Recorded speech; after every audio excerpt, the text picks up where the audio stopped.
Bom dia, meus irmãos. Nós os recebemos com muita alegria nesse que é o primeiro dia da semana.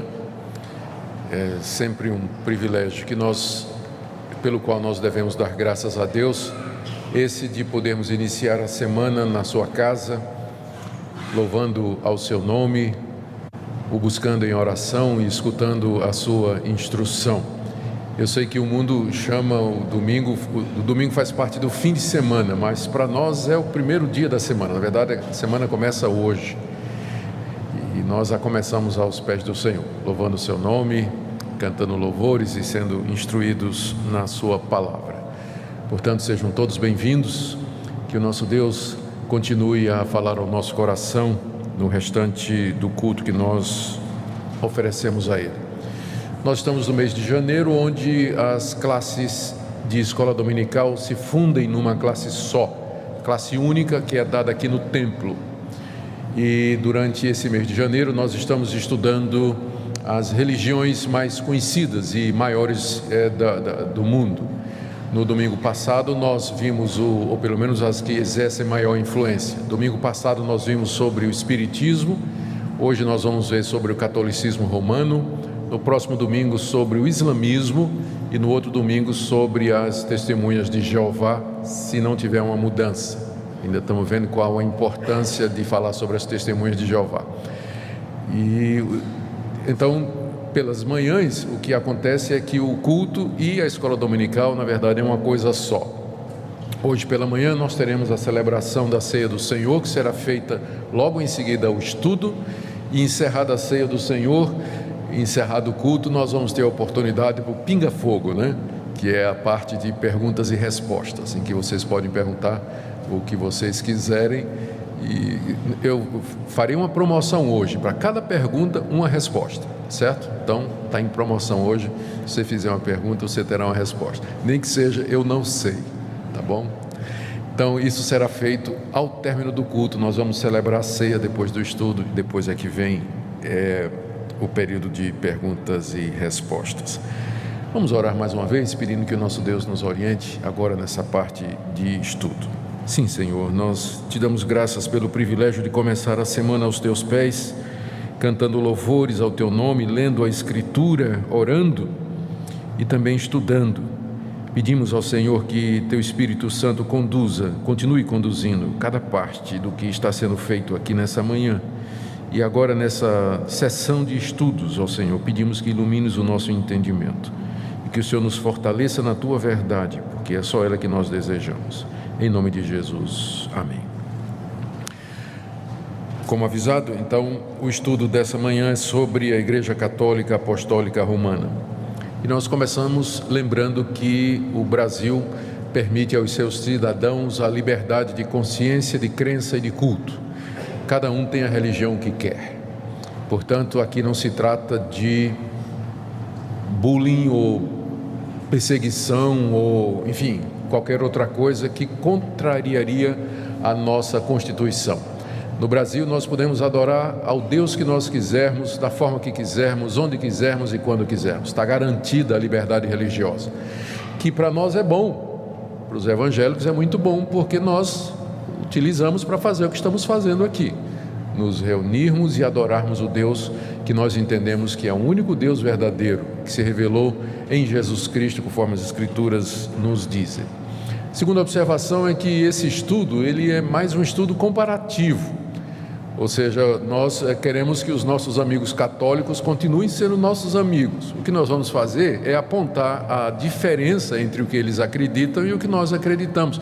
E por que nós achamos que essa diferença, ela faz com que não haja de fato nós não podemos nos considerar como sendo parte da mesma religião. Há um movimento chamado Movimento Ecumênico que deseja que o catolicismo romano e as igrejas protestantes, elas acabem esquecendo as diferenças e andando juntas. Eu vou procurar mostrar hoje de manhã por que isso é impossível.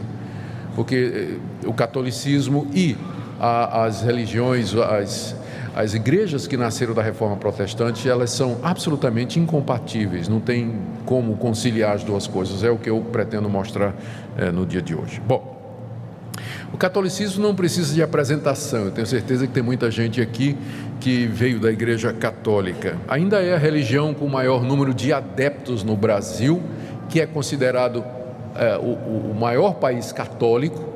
Ainda é a maior religião aqui, mas ela vem caindo.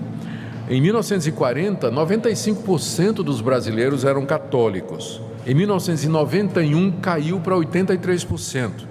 Em 2000, caiu para 73%.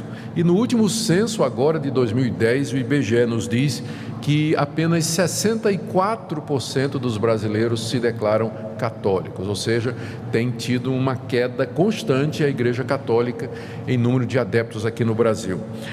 E dessa porcentagem de 64% da população brasileira, apenas uma porcentagem bem menor é que é de fato praticante.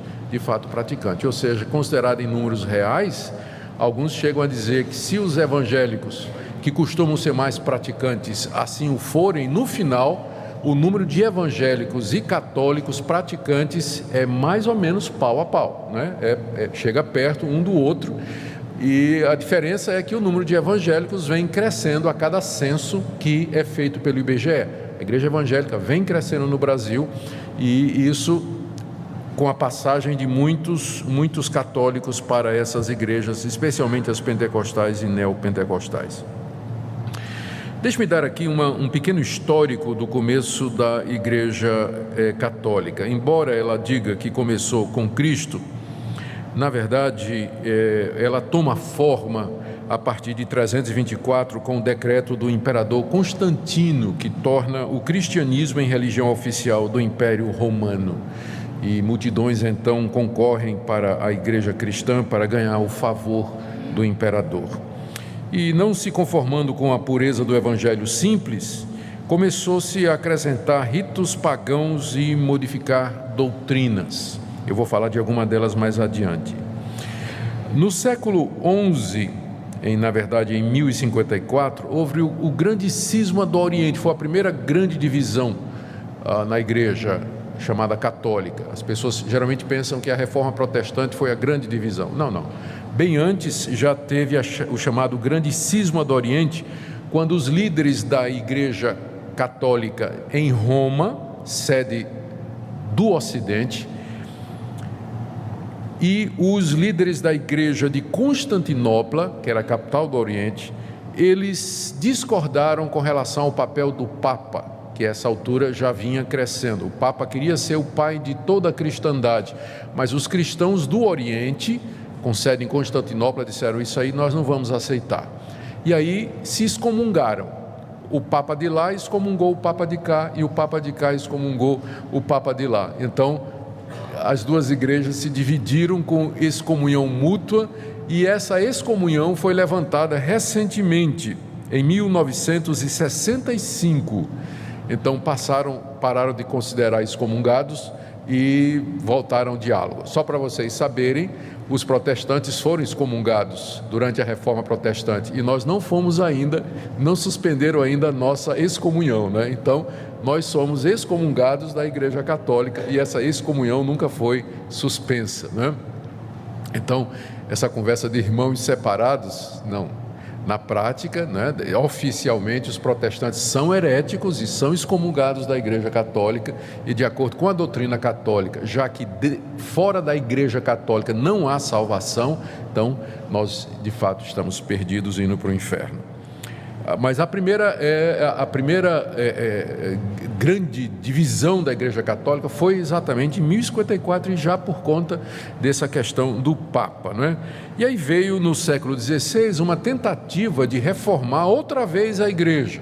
Havia muita insatisfação com a igreja, que a essa altura já estava organizada, o papado já estava funcionando plenamente, mas havia padres, sacerdotes, professores de teologia dentro da igreja que achavam que estava tudo errado, e a questão da venda das indulgências, né, vender o perdão. O Papa dava um documento escrito perdoando os pecados, e variava o quanto você podia pagar, e isso foi para construir a Catedral de São Pedro, né, lá em Roma. Então os emissários do Papa percorreram a Europa toda vendendo as chamadas indulgências, né, o tesouro tesoureiro do Papa era o Tetzel. Ele dizia que quando a moeda caía tilintando no cofre, a alma saía voando do purgatório. Então, Lutero não aguentou isso, né? Lutero e outros diziam, mas isso também é demais. E começou, então, um movimento de reforma querendo consertar essas doutrinas dentro da Igreja Católica. O movimento não deu certo para reformar a Igreja de dentro para fora, e o Papa Leão alguma coisa excomungou Lutero e todos os que seguiam Lutero. Lutero, então, saiu da Igreja e começou o movimento da reforma protestante na Europa no século XVI. E aí homens como Lutero, Calvino, Zwinglio, John Hus, eles se separaram e aí nasceu a Igreja Protestante ou Reformada, de onde nós viemos. O ano que vem nós estaremos comemorando 500 anos desse movimento, 500 anos da Reforma Protestante. Bom, a Igreja Católica, logo em seguida, se reuniu em concílio na cidade de Trento, e durante 18 anos ela discutiu o que fazer diante do crescimento da reforma protestante em todo o mundo. E aí esse concílio, que é um concílio extremamente importante, é chamado o Concílio da Contra-Reforma, foi quando a Igreja Católica tomou a posição com relação aos protestantes. Eles fizeram o seguinte: as principais decisões que eles tomaram: condenaram a doutrina protestante da justificação pela fé. O Concílio de Trento diz: maldito todo aquele que disser que o homem é justificado somente pela fé. Então, é maldito, é excomungado, anátema, né? Então, disseram isso aí. Declarou que o único texto bíblico autêntico é a tradução de São Jerônimo, no século IV, denominada Vulgata.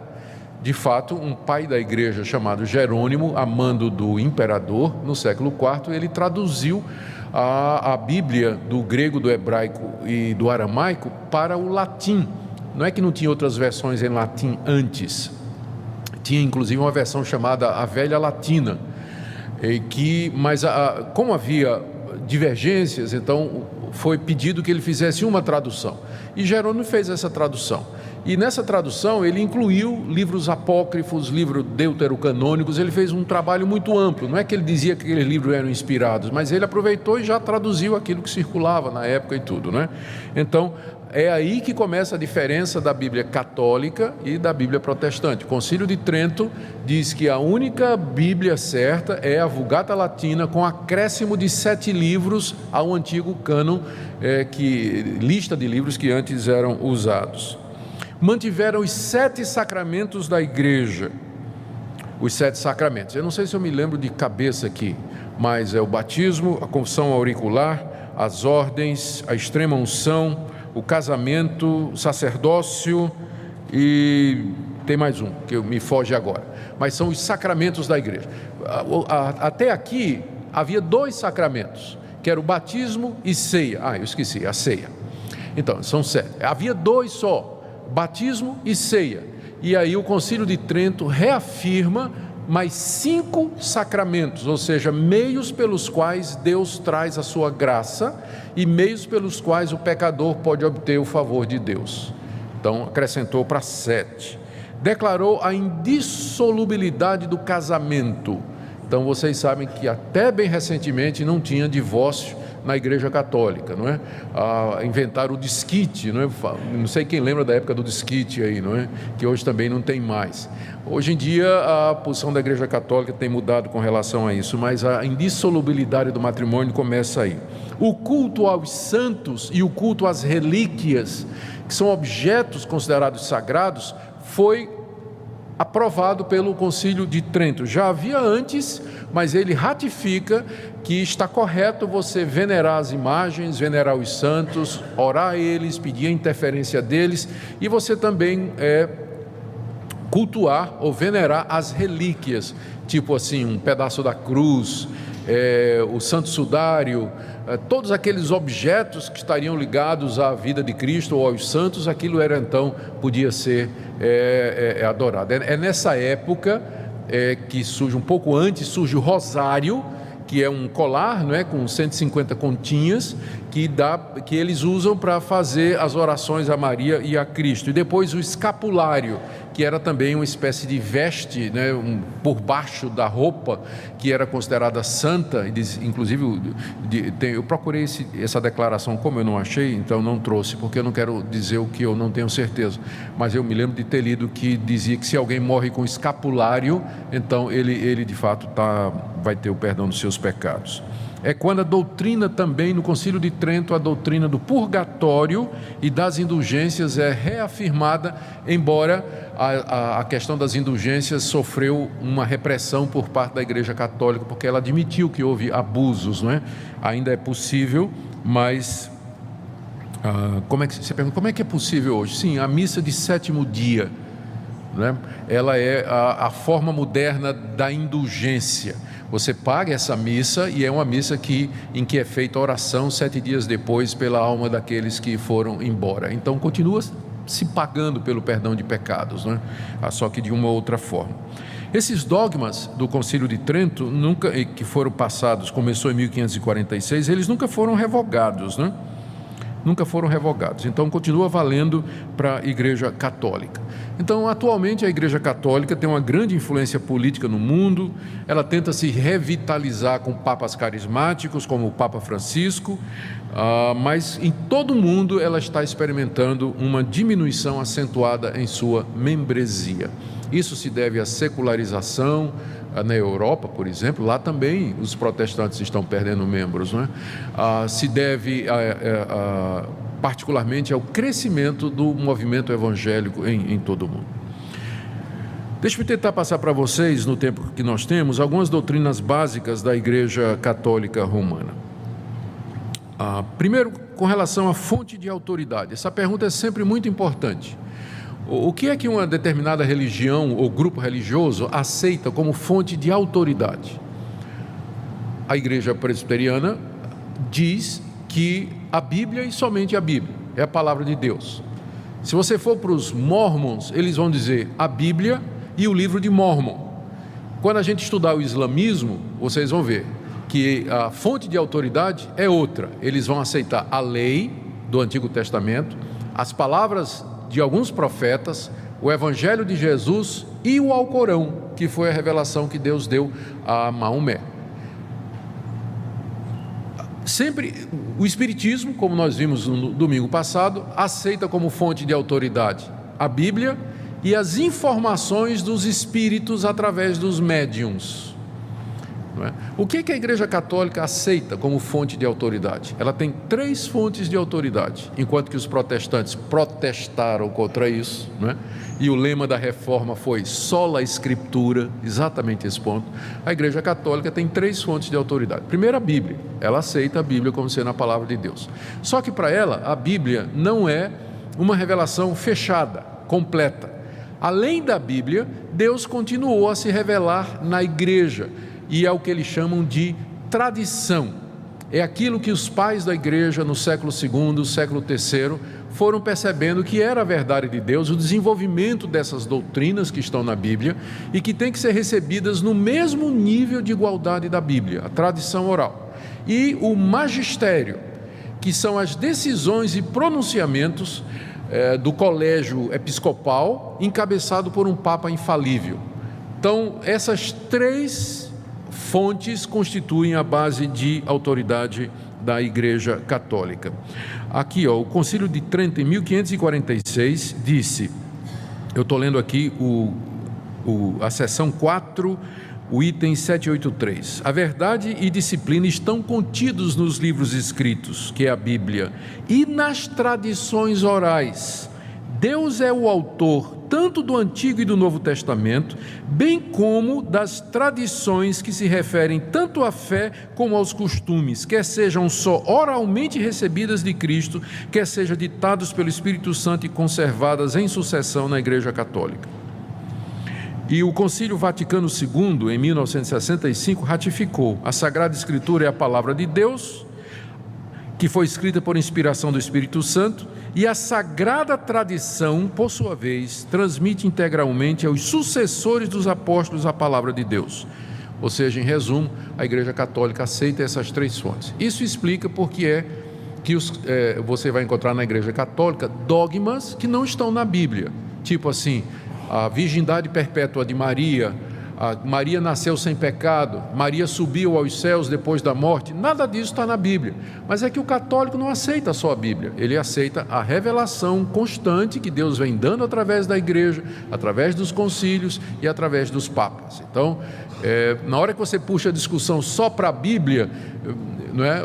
Aí o católico que conhece a sua doutrina vai dizer, sim, mas a Bíblia não é a única fonte de verdade. A igreja, ela continua recebendo revelações de verdades da parte de Deus. Em resumo, essa é a principal diferença. Sobre a igreja verdadeira, a igreja católica entende que não há salvação fora da igreja católica. Quando fala da igreja católica, é da estrutura da igreja, a igreja como organização. Você tem que ser um católico praticante. Fora da igreja não há salvação. O Papa Pio IX, em 1864, declarou que a Igreja Católica é a única verdadeira religião e não há salvação fora dela. Em 1302, o Papa Bonifácio VIII disse: declaramos, dizemos e determinamos que cada criatura humana deve se submeter à autoridade do Papa de Roma para a sua salvação. Então, quem não se submete à autoridade do Papa e nem participa da Igreja Católica, pela doutrina católica, essa pessoa está condenada. Não há salvação fora da submissão ao Papa e da membresia da Igreja Católica. Aí o pessoal vai dizer, mas vocês não dizem a mesma coisa? Eu dizer, não. Para mim, onde houver fé no Senhor Jesus Cristo como Senhor e Salvador, acompanhada de arrependimento de pecados, ali tem salvação. A pessoa pode estar na igreja que for, mas se ele crer em Jesus como seu único e suficiente Salvador, está arrependido dos seus pecados e espera somente em Cristo para a vida eterna, ali está o meu irmão, ali está a igreja. Pode ser na denominação que for. É bem diferente da atitude católica, não é? Tem que estar na igreja católica para poder ser salvo. Um outro ponto aqui, que é básico para a igreja católica, é a doutrina do sacerdócio dos padres. Nós vamos chamar de sacerdote, porque eles fazem uma distinção. Então, o sacerdote que é o padre, né? O sacerdote católico. O Concílio de Trento, de 1546, considerou o sacerdote como sendo capaz de perdoar pecados como Deus. Não a pessoa do sacerdote, mas é que ele está representando Jesus Cristo. E essa doutrina católica do sacerdócio dos padres, o padre funcionando como mediador entre Deus e os homens, eles entendem que é uma continuação do sacerdócio do Antigo Testamento. No Antigo Testamento, Moisés estabeleceu pessoas, sacerdotes, que ofereciam sacrifícios sobre o altar e intercediam diante de Deus pelo povo. E se voltava para o povo e pronunciava a absolvição, o perdão de pecados. Eles entendem que o sacerdote católico exerce a mesma função, só que agora, em vez de sacrifícios, o sacerdote media a missa, é o santo sacrifício da missa. Então, em vez de ser o sacrifício de um animal, é o pão e o vinho, que são o corpo de Jesus. Então eles dizem, a doutrina católica diz, que pelas palavras do sacerdote, o pão e o vinho, a hóstia, né, se transformam no corpo de Cristo. Eles fazem inclusive uma diferença aqui, para dizer o seguinte, o que muda, eles aqui estão usando o pensamento de um filósofo grego chamado Aristóteles, que fez a distinção entre forma e essência, entre essência e acidente. Ele diz, quando o sacerdote pronuncia as palavras, isto é o meu corpo que é dado por vós, fazer isso em memória de mim, então o pão e o vinho continuam na forma, no acidente, da mesma maneira, mas a essência deles se transubstancia no corpo e no sangue de Cristo. Então é de fato, Cristo está ali presente em corpo, cabelo, osso, nervo, sangue, músculo, ele está ali.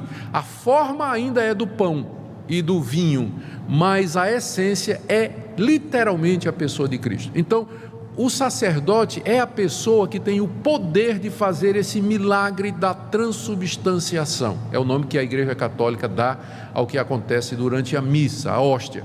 Tanto é que depois que termina a missa, a hóstia e o vinho, eles são levados e preservados num determinado lugar. Não pode, é considerado como santo, né? Não pode, ou então é levado para um doente, ou enfim, continua com essas propriedades espirituais, não é? Enquanto que nas igrejas protestantes, evangélicas, o que nós entendemos é que é um símbolo. Cristo está presente espiritualmente, Ele está de fato presente, mas apenas espiritualmente e não fisicamente. Por isso que quando termina a ceia, a gente não tem nenhum cuidado especial com o pão e com o vinho, embora eu ouvi falar de um pastor que costumava colocar tudo num lenço, levava para casa e enterrava no quintal da casa dele, né? Para preservar o pão da ceia, né? Nós não temos essa prática, porque nós entendemos que a presença de Cristo é apenas espiritual e simbólica, Ele não está presente.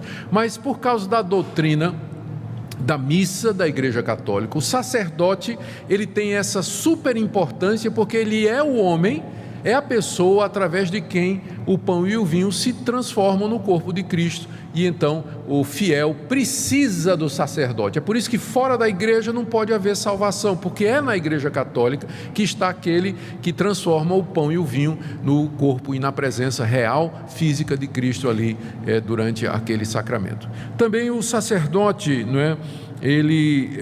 Aqui eu tirei uma citação de um livro católico que diz assim: sem os sacerdotes, a morte de Cristo não teria valia para nós. Pelas suas palavras transformam um pedaço de pão em Deus. Então, essa a ideia, não é? E exatamente também por conta disso, é que o sacerdote, ele é capaz de perdoar pecados na confissão auricular.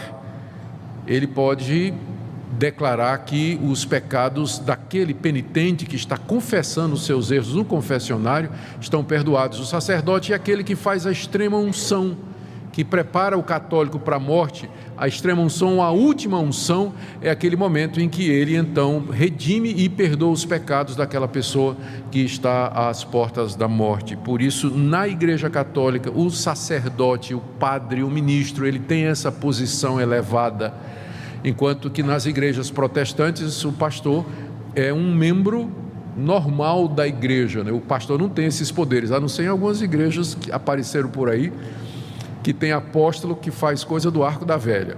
Mas nas igrejas protestantes reformadas, tradicionais, o pastor, ele é o ministro da palavra, ele ensina a palavra de Deus, é um irmão como outro qualquer, mas que recebeu os dons de pastorear, ensinar e pregar, e foi separado para esse ministério.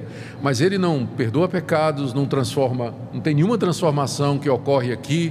Eu não posso lhe ungir para perdoar pecados na hora da sua morte. Então a visão é completamente diferente da função do pastor na igreja e do padre na Igreja Católica.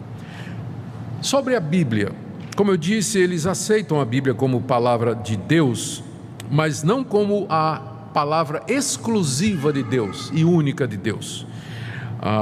Eles têm, como eu disse, a Vulgata Latina, que é a versão oficial da Igreja Católica, e o Concílio de Trento acrescentou 7 livros aos 66 que eram recebidos como palavra de Deus: Tobias, Judite, 1 Macabeus, 2 Macabeus, Baruque, Sabedoria e Eclesiástico.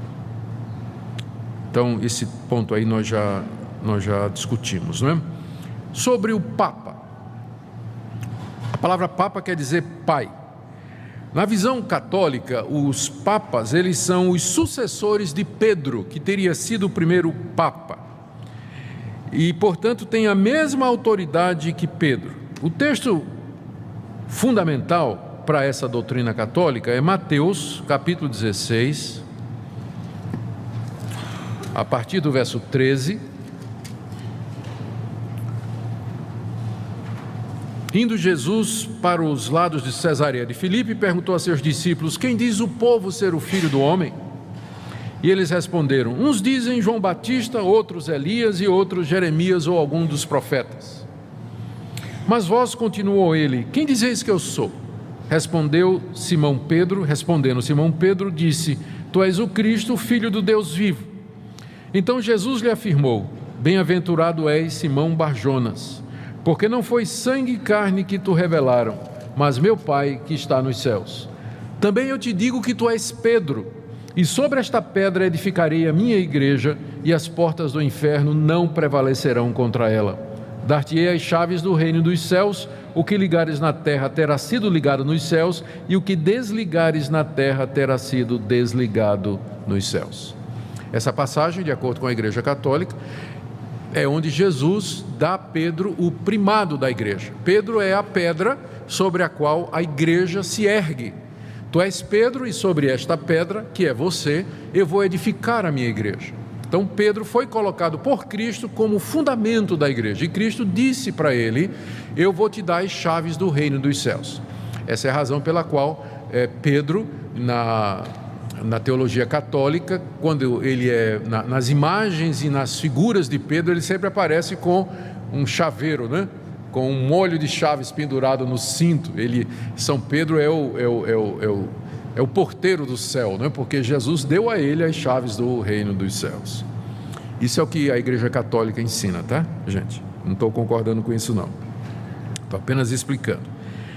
Então, Pedro teria total poder sobre a igreja, porque Cristo deu esse poder, deu as chaves e disse: o que você fizer no céu o que você fizer na terra será confirmado no céu. Deus confirma as decisões de Pedro e dos seus sucessores, que são os papas.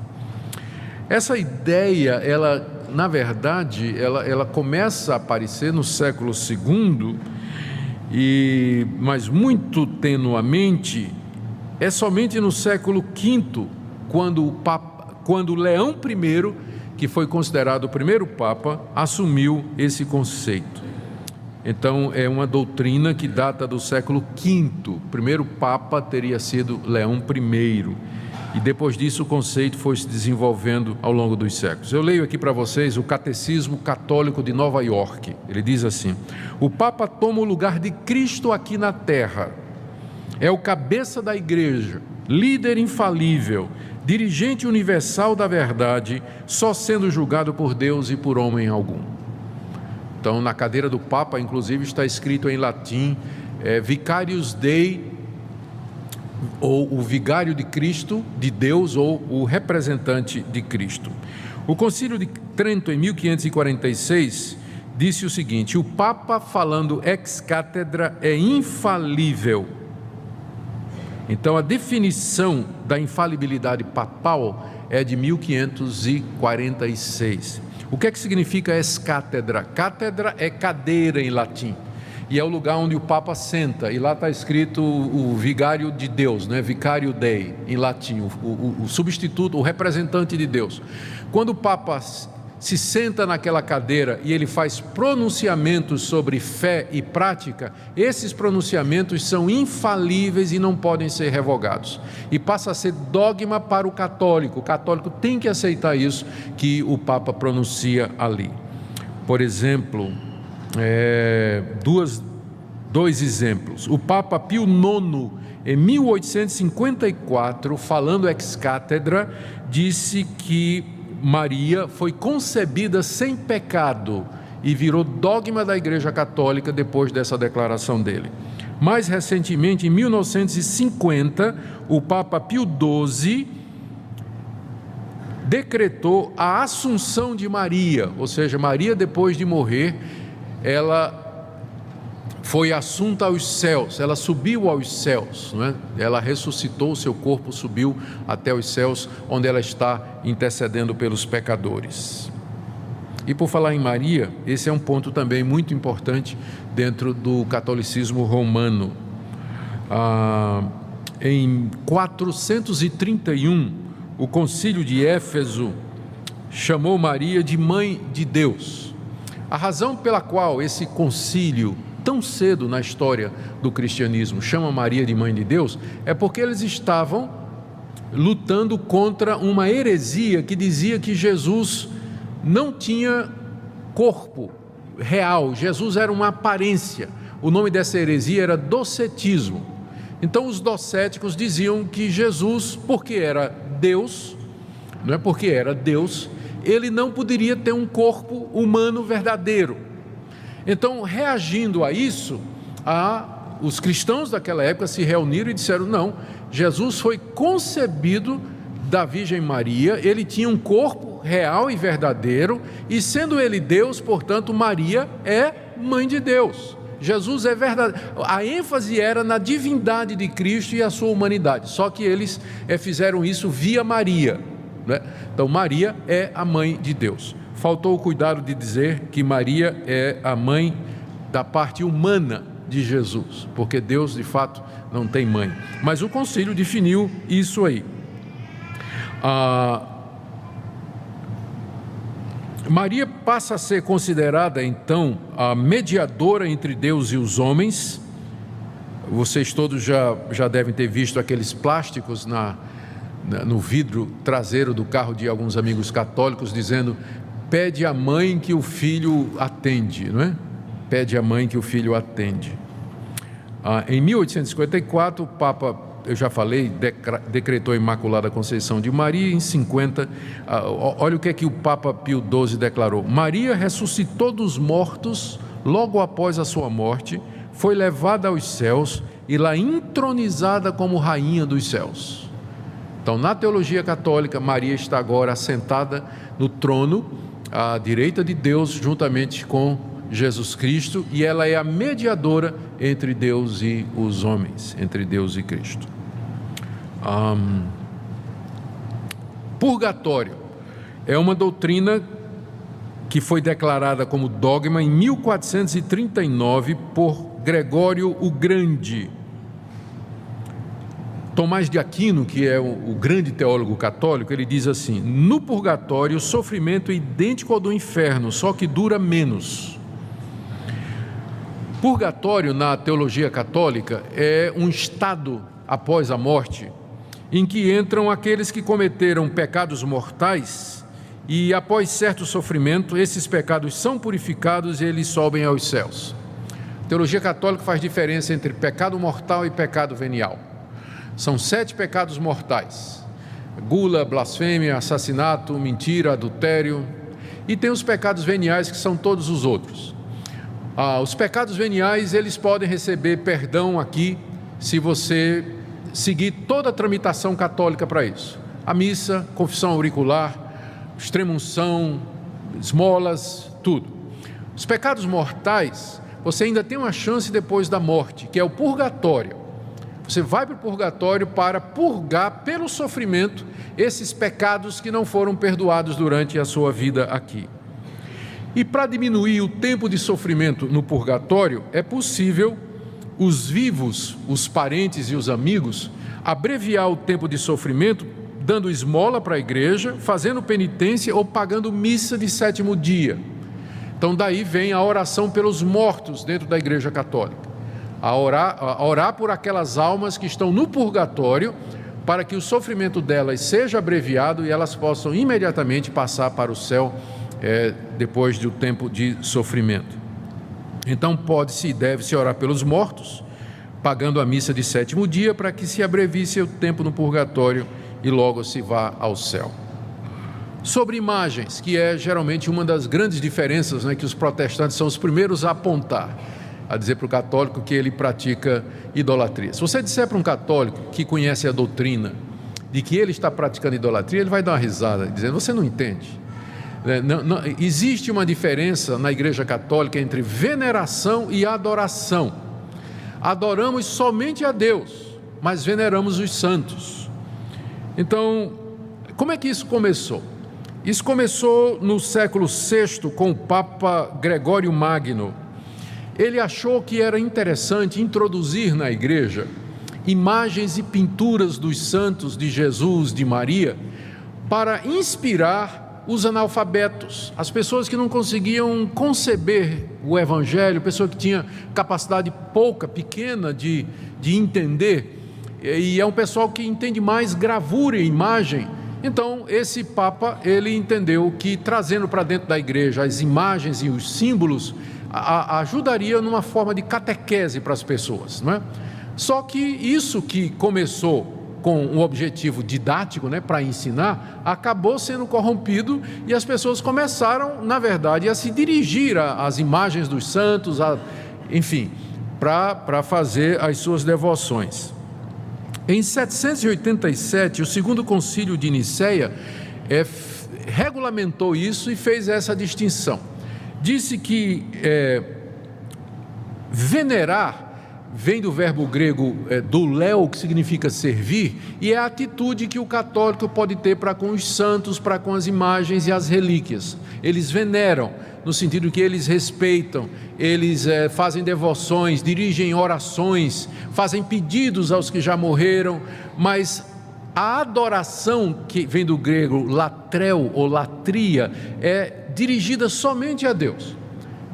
Só que na prática o catolicismo popular não tem a menor ideia dessa distinção. A gente sabe disso. As pessoas, na verdade, se curvam mesmo diante das imagens, diante da imagem de Maria, e prestam a essas imagens adoração, dirigem orações, fazem pedidos, fazem promessa, cumprem voto. Então, se isso não é adoração, eu não sei o que é. Acaba sendo uma distinção semântica apenas, porque na prática é a mesma coisa. No catecismo, o catecismo católico, ele traz a lista dos 10 mandamentos, e é interessante. O terceiro mandamento, o segundo mandamento que está na Bíblia, inclusive na Bíblia deles, diz: não farás para ti imagens de escultura, não as adorarás, nem lhes darás culto. É o segundo mandamento, que proíbe que os que conhecem a Deus façam imagens ou representações de Deus ou de qualquer outra coisa e preste culto àquela imagem.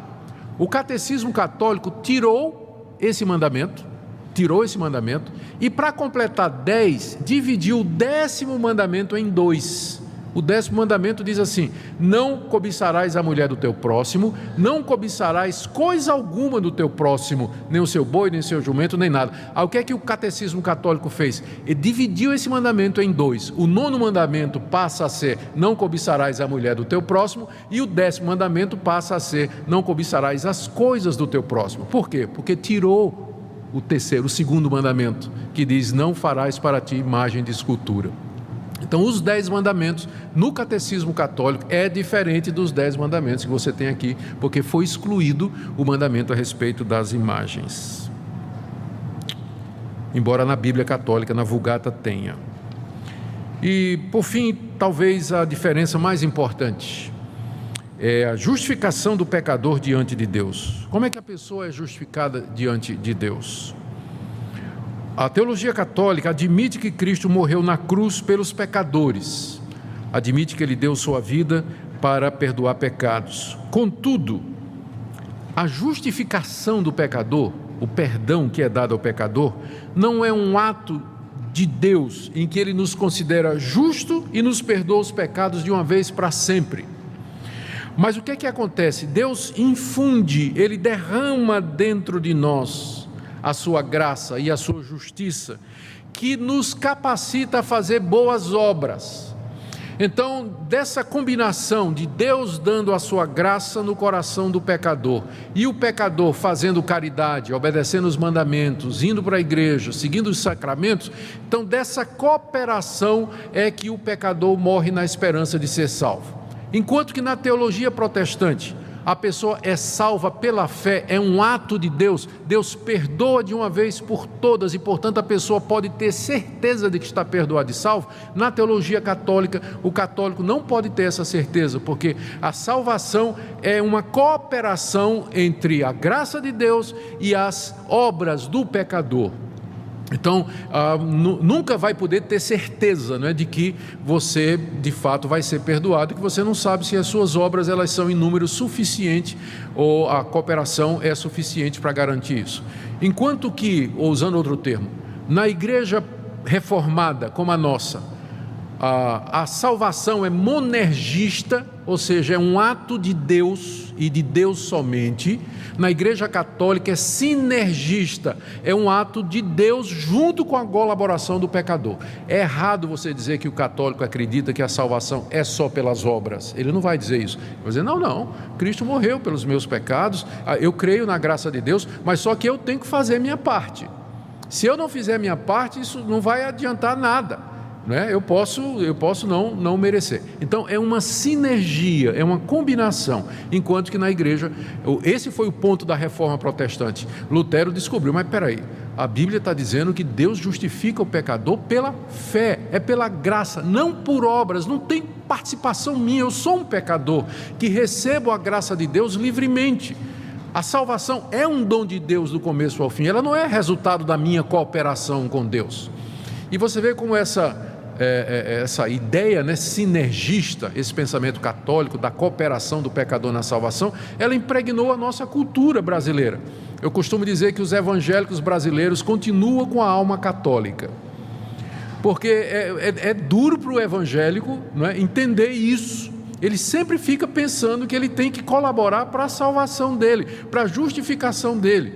E aí, quando chega as seitas evangélicas dizendo: você tem que dar isso, você tem que fazer campanha tal para poder fazer a sua salvação, você tem que fazer sacrifício e tudo mais, o brasileiro vai com muita facilidade, porque essa mentalidade de cooperação com Deus para a salvação está na raiz do povo brasileiro, que foi colonizado pela Igreja Católica. Né? Ideias populares do tipo assim, você vê escrito na traseira do caminhão, né? O bom filho Deus ajuda. Já viram aquela caminhão que tem uma plaquinha atrás, o bom filho Deus ajuda, né? Então, essa cooperação sua com Deus para a salvação, isso é da teologia católica.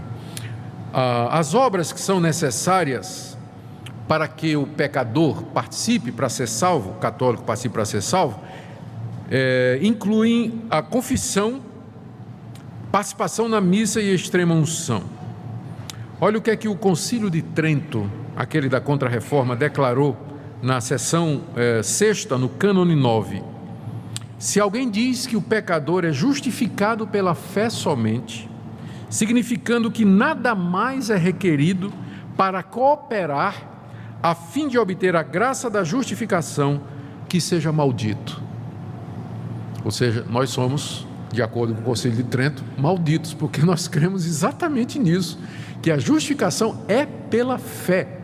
Cristo fez uma obra completa, não tem nada mais a ser feito a não ser humilhar-se diante de Deus, reconhecer que é pecador e receber gratuitamente o perdão completo que Cristo comprou na cruz por nós.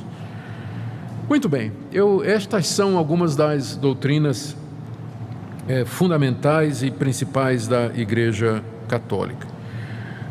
Em que é que os protestantes então divergem, não é? O que é que deu origem à Reforma Protestante, que vai fazer 500 anos? Não? Por que essa diferença toda? Bom, primeiro com relação ao conceito de igreja e quem é o seu cabeça. De acordo com a Escritura, e eu quero aqui pegar Efésios, capítulo 1, Efésios capítulo 1, verso 22 e 23,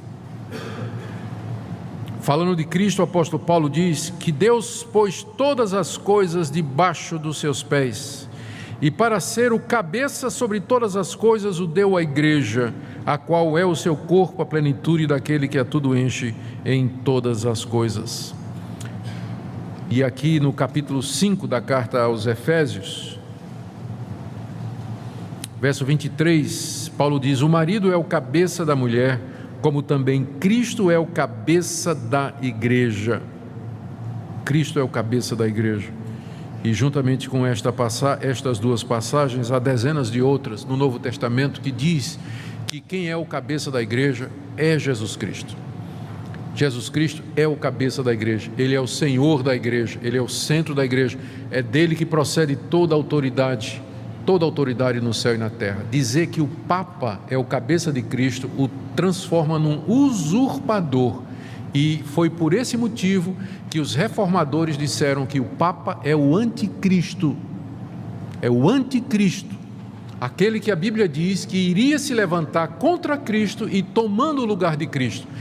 A confissão de fé da Igreja Presbiteriana do Brasil afirma isso, que o Papa é o anticristo, porque ele se declara o cabeça da igreja e o líder supremo da cristandade. Então, de acordo com a teologia protestante, não é? Essa é uma usurpação, querer tomar o lugar de Cristo dentro da sua igreja. Membros da igreja são todos aqueles que nasceram de novo pela fé em Cristo Jesus. Evangelho de João, capítulo 1.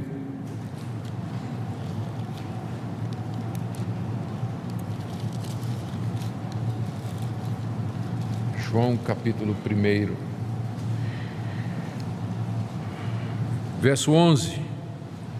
Ele veio para o que era seu e os seus não o receberam. Mas a todos quantos o receberam, deu-lhes o poder de serem feitos filhos de Deus, a saber, os que creem no seu nome, os quais não nasceram do sangue, nem da vontade da carne, nem da vontade do homem, mas de Deus. Filhos de Deus, membros da Igreja de Cristo, são todos aqueles em todo lugar que creem em Jesus Cristo como sendo o Filho de Deus. Sobre sacerdócio, há várias listas de dons espirituais no Novo Testamento e sacerdote não aparece em nenhuma delas. Quando a Bíblia fala sobre sacerdote, se refere a Cristo como sendo o único sacerdote que nós temos. Hebreus, capítulo 7, verso 17, onde se refere a Cristo dizendo, citando o Salmo 110, verso 4, Tu és sacerdote para sempre, segundo a ordem de Melquisedeque. O que o autor da carta aos Hebreus está dizendo é que os sacerdotes do Antigo Testamento eram da tribo de Levi e faziam parte de uma ordem temporal. Eles foram constituídos durante um tempo para ministrar aqueles sacrifícios de animais que eram tipos e figuras de Cristo. Uma vez que Cristo veio, não há mais sacerdotes, pessoas que vão administrar sacrifícios como mediadores entre Deus e os homens, porque Cristo é não somente o sacrifício, mas Ele é também o sacerdote. Ele é aquele que é o mediador entre Deus e os homens. Por isso não tem mais a figura de sacerdote. Lá no livro de Apocalipse, capítulo 1, o apóstolo João se refere aos cristãos da seguinte maneira, verso 5, começar no verso 4. João, às 7 igrejas que se encontram na Ásia, graça e paz a vós outros, da parte daquele que é, que era, que há de vir, da parte dos 7 espíritos que se acham diante do seu trono, da parte de Jesus Cristo, a fiel testemunha, o primogênito dos mortos e soberano dos reis da terra.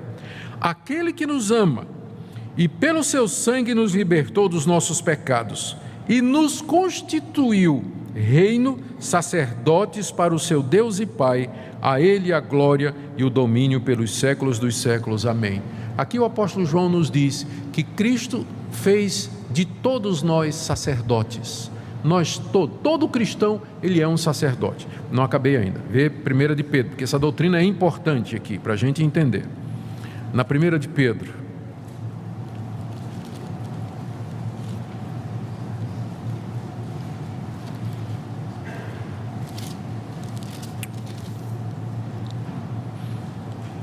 capítulo 2, escrevendo aos cristãos, Pedro diz, verso 9, Vós, porém, sois raça eleita, sacerdócio real, vocês são sacerdócio real, nação santa, povo de propriedade exclusiva de Deus. Pedro se refere aos cristãos como sendo sacerdócio real, nação santa, povo exclusivo de Deus. Quando os reformadores iniciaram a reforma da igreja no século XVI, eles acabaram com essa distinção entre sacerdócio e leigo, entre esse ofício de sacerdote, não é? Que era o mediador entre Deus e os homens, e o laicato. O leigo é aquele que não é sacerdote. E os reformadores disseram que todos os crentes são sacerdotes. Daí veio a doutrina do sacerdócio universal de todos os crentes. Todos os crentes têm acesso a Deus, todos os crentes podem ministrar de acordo com os dons que eles receberam. E aquilo que o crente faz na sua vocação, como dona de casa, médico, pedreiro, motorista, vaqueiro, agricultor, aquilo é um serviço que ele presta a Deus. Então, essa doutrina do sacerdócio de todos os crentes foi fundamental no entendimento das diferenças, porque na Igreja Católica o sacerdote é aquela classe de pessoa especial que funciona como mediador entre Deus e os homens, através de quem vem a graça, vem o perdão e a misericórdia. Para nós isso tudo é Jesus Cristo. É Cristo quem faz isso hoje. Ele é o único mediador entre Deus e os homens. E os discípulos de Cristo são sacerdotes no sentido de que eles ministram, eles têm acesso a Deus e eles, com a sua vida e a sua vocação, servem a Deus aqui nesse mundo. Sobre a Bíblia, sobre as fontes de autoridade. Aqui é que pega também. Fonte de autoridade. Como nós vimos, a Igreja Católica recebe a tradição e o magistério ao lado da Bíblia como sendo fonte de novas revelações e de novas doutrinas. Já primeira coisa, os apóstolos, eles foram aqueles através de quem Deus revelou a verdade pela última vez. E os apóstolos eram de um número limitado, eles foram escolhidos no número de 12, Paulo entra como um nascido fora de tempo, mas porque 12 para contrabalancear com as 12 tribos de Israel, a igreja do Antigo Testamento e a igreja do Novo, então era um número específico de 12. O alvo de Deus com os apóstolos era fazer a revelação da verdade e escriturar essa verdade. Os apóstolos, eles já têm consciência de que o que eles estão escrevendo é palavra de Deus. Paulo, quando escreveu a carta aos Gálatas, no capítulo 1, ele diz assim: se vier um anjo do céu trazendo outro evangelho a não ser esse que eu estou pregando, seja maldito. Seja maldito. No final do livro de Apocalipse, o apóstolo João diz que quem acrescentar ou tirar alguma coisa a esta revelação será também castigado proporcionalmente por Deus. Já há na própria Escritura consciência de que ela é a revelação final de Deus. Carta aos Hebreus, capítulo 1: tendo Deus outrora falado muitas vezes e de muitas maneiras aos pais pelos profetas, nesses últimos dias nos falou pelo seu Filho. Cristo é a última, a maior e a revelação final de Deus para nós. O Novo Testamento registra essa revelação, e ao encerrar a Bíblia, Deus, entendam o que eu vou dizer, não tem mais nada a nos dizer. O que Ele queria nos dizer, Ele nos disse através de Moisés, dos profetas, de Cristo e dos apóstolos. Ponto final. Já há consciência na Bíblia de que o que passar disso não vem de Deus. Os apóstolos já começaram a lutar com os falsos profetas. Quem eram os falsos profetas na época de Paulo, Pedro, João? Eram pessoas que diziam que tinham um novo entendimento ou uma revelação além daquela que os apóstolos estavam ensinando. Os apóstolos combateram ferozmente aquilo ali, dizendo: não tem, acabou. Judas, carta de Judas. Judas é irmão de Jesus, é o irmão de Jesus que escreve essa carta. Ele diz assim: eu estou escrevendo essa carta para encorajar vocês a lutar pela fé que de uma vez por todas foi dada à igreja. Já foi dada de uma vez por todas. Então o que vem além disso é de homens. É de homens. Então todas essas doutrinas que não têm base na Bíblia, que se desenvolveram ao longo da história, elas não foram desenvolvidas com base na Bíblia. Purgatório não tem base bíblica, Assunção de Maria não tem base bíblica, veneração de homens não tem base bíblica, purgatório não tem base bíblica. Foi desenvolvido depois e sem fundamentação bíblica alguma. Sem fundamentação bíblica alguma. Então essa é a grande diferença. Os protestantes disseram, os reformadores disseram há 500 anos atrás: nós temos de voltar para a Bíblia. Eles não estavam ensinando nada novo. Eles disseram: nós queremos voltar ao início de tudo, queremos voltar à fé simples, original da Bíblia e nos livrar de todo esse acúmulo de doutrinas que foram inseridas na igreja pelos papas, pelo magistério católico e pela tradição, que não tem fundamentação. Nós não queremos isso. Queremos voltar para a Bíblia. Então essa é a grande diferença entre a igreja católica e a igreja protestante. É a questão da autoridade. Onde é que você baseia as suas doutrinas? Nós queremos dizer sola escritura, somente a Bíblia. Mas a igreja católica vai dizer: a tradição, o pronunciamento dos papas e o magistério da igreja. Então a diferença é muito grande, não é? Agora, vamos voltar lá para o outro ponto central, que é a interpretação de Mateus 16. Pedro é de fato o Papa? É isso que Jesus quis dizer? Mateus 16, verso 18, palavras de Jesus a Pedro: eu te digo que tu és Pedro, e sobre esta pedra edificarei a minha igreja, e as portas do inferno não prevalecerão contra ela. Dar-te-ei as chaves do reino dos céus, o que ligares na terra terá sido ligado nos céus, e o que desligares na terra terá sido desligado dos céus. Uma regra simples de interpretação bíblica é que você não forma doutrina a partir de uma única passagem. Como a Bíblia foi dada progressivamente e seus escritores são vários, você tem que ver como é que aquela verdade ela é apresentada em outras passagens da Bíblia. A pergunta é: o resto da Bíblia confirma que Pedro é o Papa, é a pedra, é o chaveiro do céu, infalível, a quem Jesus deu toda a autoridade? A resposta é um sonoro não. Não. Vamos conferir.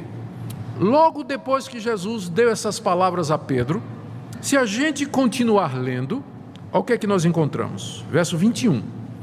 Nesse tempo começou Jesus a mostrar aos discípulos que era necessário seguir para Jerusalém e sofrer muitas coisas dos anciãos, dos principais sacerdotes e dos escribas, ser morto e ressuscitado no terceiro dia.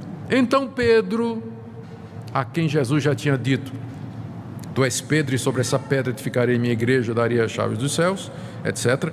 Pedro, chamando-o à parte, começou a reprovar a Jesus, dizendo: tem compaixão de ti, Senhor, isso de modo algum te acontecerá. Mas Jesus, voltando-se, disse a Pedro: arreda, Satanás, tu és para mim pedra de tropeço. A pedra aqui é de tropeço. Tu és pedra, mas de tropeço, porque não cogitas das coisas de Deus, e sim das dos homens. Como é que né? Infalível ele não era, com certeza, né? Está na cara de que ele não era infalível.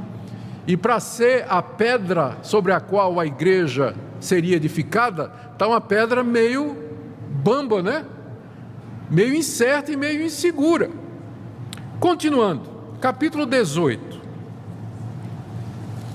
Como se deve tratar o irmão culpado? Jesus diz a partir do verso 15: se teu irmão pecar contra ti, vai arguí-lo entre ti e ele só. Se ele te ouvir, ganhaste a teu irmão. Se porém não te ouvir, toma ainda contigo uma ou duas pessoas, para que pelo depoimento de 2 ou 3 testemunhas toda a palavra se estabeleça. E se ele não atender, diz: e a igreja se recusar a ouvir também, a igreja considera como gentio e publicano.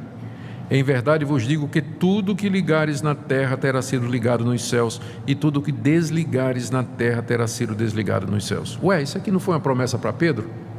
No verso 18, tudo que ligares na terra, não é isso? Tanto é que ele tem as chaves do céu, mas aqui Jesus está dando a mesma promessa para a igreja.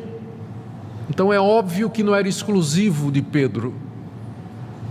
As chaves dos céus está com a igreja, no sentido de que é a igreja que tem a pregação do evangelho, que abre o reino dos céus para os homens, e a recusa desse evangelho fecha o reino dos céus para os homens. Não é um homem que tem a chave para abrir e fechar o reino dos céus, mas é dado à igreja isso aqui. Continuando: ah, pastor, mas isso que Pedro fez foi antes do dia de Pentecostes, o Espírito Santo não tinha vindo aí. Tá bom. Gálatas. O Espírito Santo já tinha chegado, o evangelho já estava crescendo, a igreja de Jerusalém, liderada pelos apóstolos, estava firme. Olha o que Paulo conta em Gálatas 2, verso 11: quando, porém, Cefas, que é Pedro, veio a Antioquia, resisti-lhe face a face, porque se tornara repreensível. Pedro tinha dificuldade em aceitar que o não-judeu pudesse receber o evangelho. Ainda era o ranço do legalismo judaico. E aí o que é que acontecia? Quando Pedro estava com os judeus, ele se comportava como judeu, mas ele queria que os gentios, ou pensava que era melhor que os gentios se circuncidassem, se tornassem judeus. Aí uma vez Pedro foi visitar Antioquia, que era uma igreja feita de não-judeus. E chegou lá, ele resolveu fazer o jogo. E sentou-se lá com os gentios e comendo com eles e tudo, tendo comunhão. De repente o pessoal diz: olha, está chegando uma turma aí da igreja de Jerusalém, aqueles judeus ortodoxos e tudo mais. Aí Pedro já começou a disfarçar. Ele não queria ser visto comendo com os gentios. Tirou o time de campo, ficou meio assim de canto. Aí Paulo chegou. Aí quando Paulo viu, Paulo esqueceu que Pedro era o Papa, né? E disse: por que você está fazendo essa incoerência? Gálatas 2.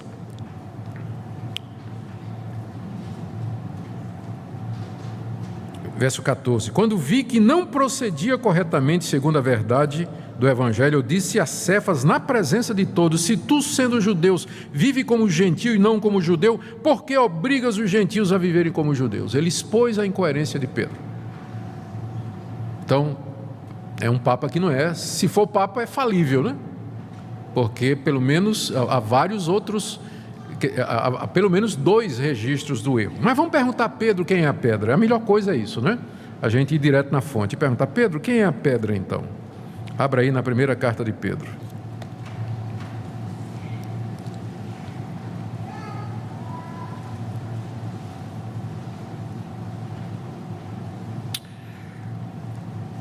Vamos ler 1 de Pedro, capítulo 2, verso 2 em diante. Desejai ardentemente, como crianças recém-nascidas, o genuíno leite espiritual, para que por ele vos seja dado crescimento para a salvação, se é que já tendes a experiência de que o Senhor é bondoso. Chegando-vos para ele, a pedra que vive. Quem é a pedra que vive na teologia de Pedro? Jesus. Chegando-se para ele, a pedra que vive, rejeitada assim pelos homens, mas para com Deus eleita e preciosa. Assim vós mesmos, como pedras que vivem, todo cristão é pedra nesse sentido.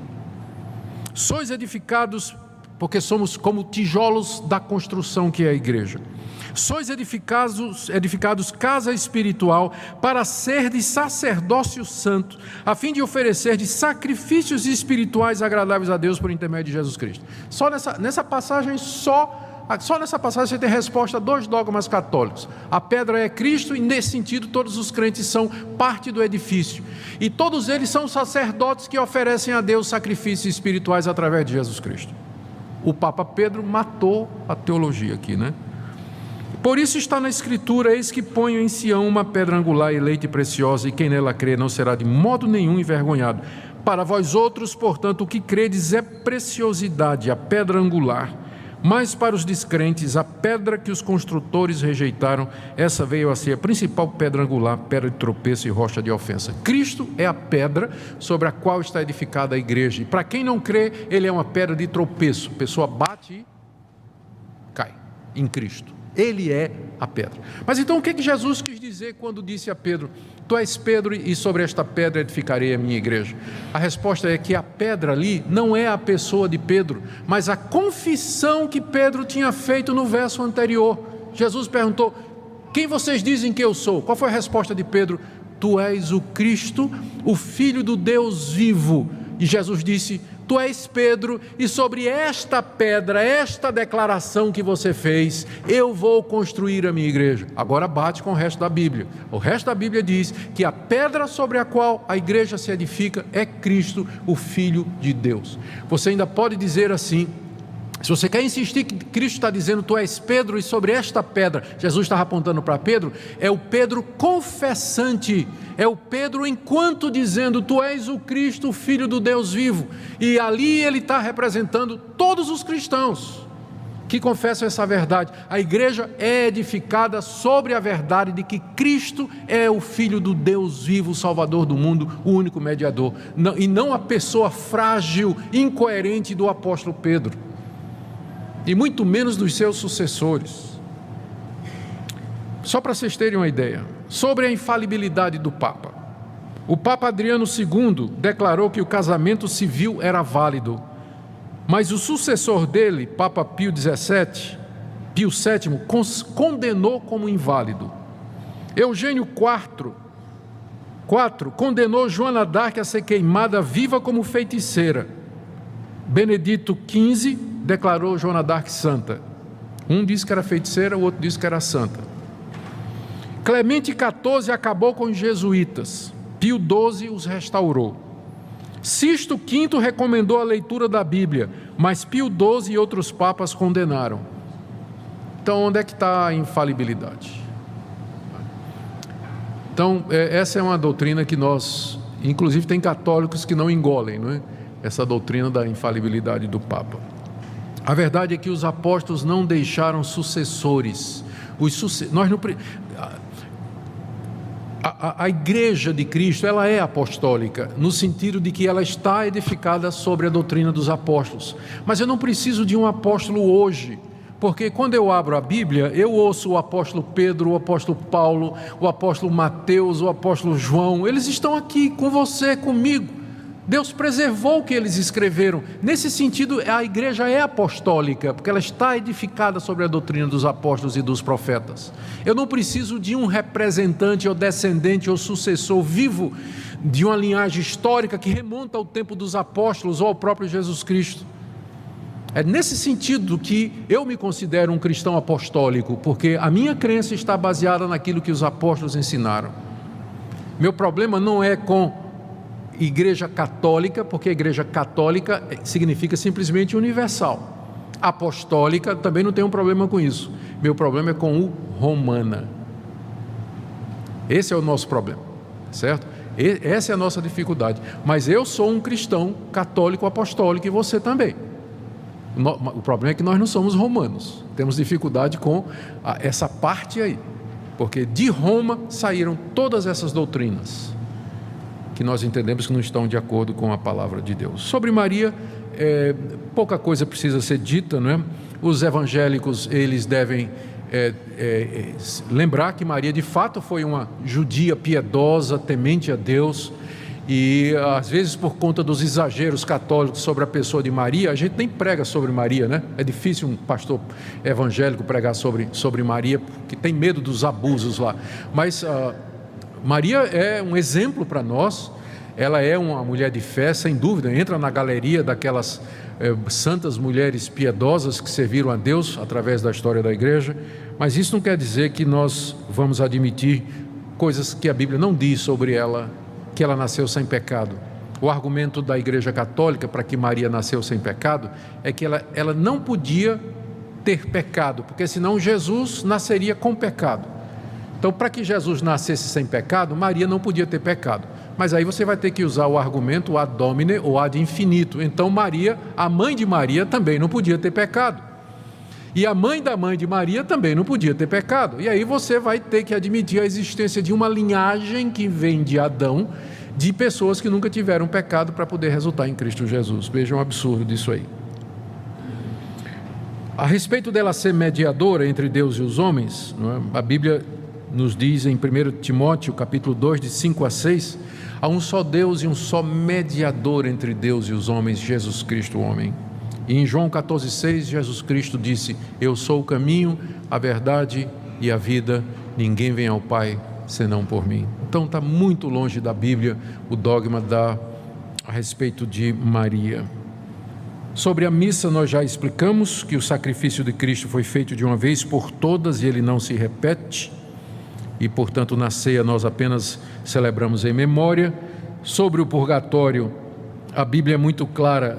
Mais uma vez, você não encontra na Bíblia a doutrina do purgatório, que depois da morte a pessoa vai purgar os seus pecados através do sofrimento nesse lugar. Quando a Bíblia descreve o que acontece depois da morte, é sempre dizendo que há apenas 2 lugares, 2 estados e 2 situações. Em João 3, 16 a 18 está dito que Deus amou o mundo de tal maneira que deu o seu Filho unigênito para que todo aquele que nele crê não pereça, mas tenha a vida eterna. E aí ele acrescenta no verso 18, dizendo assim: quem nele crê não é julgado, o que não crê já está julgado, porque não crê no nome do unigênito Filho de Deus. Quem crê será salvo, quem não crê já está condenado. Pronto. É assim que a Bíblia descreve. A história do rico e Lázaro, lá de Lucas 16, volta a dizer isso. 2 pessoas morreram, uma foi para o céu, outra foi para o inferno. Não havia consciência do que estava acontecendo, desejo de retornar, tudo aquilo foi vedado, o lugar era a situação era fixa e imutável. Hebreus capítulo 9, Hebreus capítulo 9, verso 27, aos homens está ordenado morrerem uma só vez, depois disso vem o juízo. Não há nada na Bíblia que fale de uma segunda chance depois da morte ou um período de purgamento de pecados. O dia da salvação é hoje, aqui e agora, pela fé em Jesus, nós resolvemos o nosso destino. E na prática,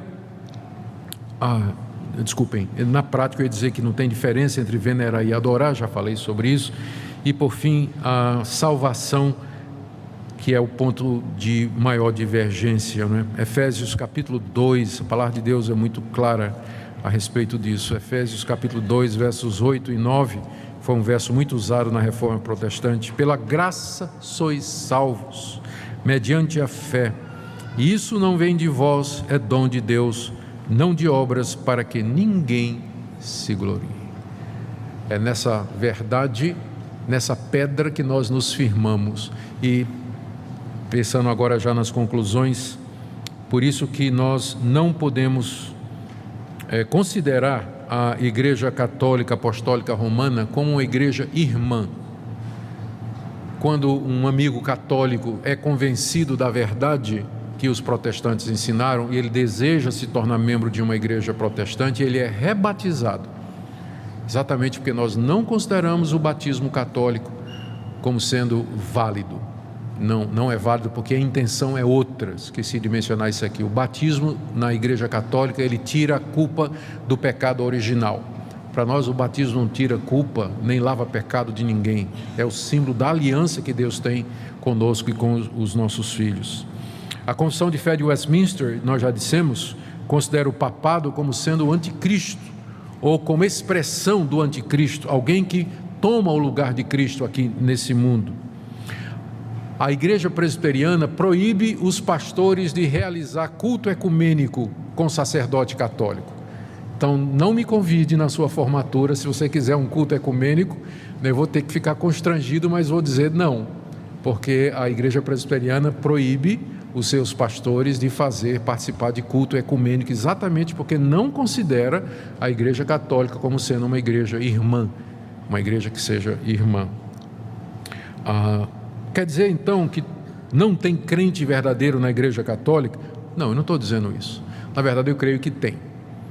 Pela graça de Deus, eu creio que há pessoas dentro da Igreja Católica que já entenderam, mas aí eles não vão se sentir muito bem em casa, lá, né? A pessoa que entendeu que ela foi salva pela graça, pelo sacrifício completo de Cristo, e ela crê somente em Jesus Cristo, ela vai começar a se sentir incomodado com a veneração aos santos, a relíquia, a ênfase em Maria como mediadora, a exortação para que seja submisso ao Papa e aceite esses dogmas, né? Pode até haver, eu creio que há gente que crê de fato em Jesus e somente em Cristo para a sua salvação na Igreja Católica, mas eu acho difícil compreender como é que ele se sente confortável quando ele ouve estas outras coisas que são tão contrárias àquilo que ele acredita, que Cristo e somente Cristo é o Salvador, que Padre não perdoa pecado, confissão não perdoa pecado, extrema unção não perdoa pecado, quem perdoa pecado é Deus mediante Jesus. Quando eu me arrependo e creio nele, confesso os meus pecados e peço perdão. Então, como dissemos, no Brasil a liberdade de crença, não é?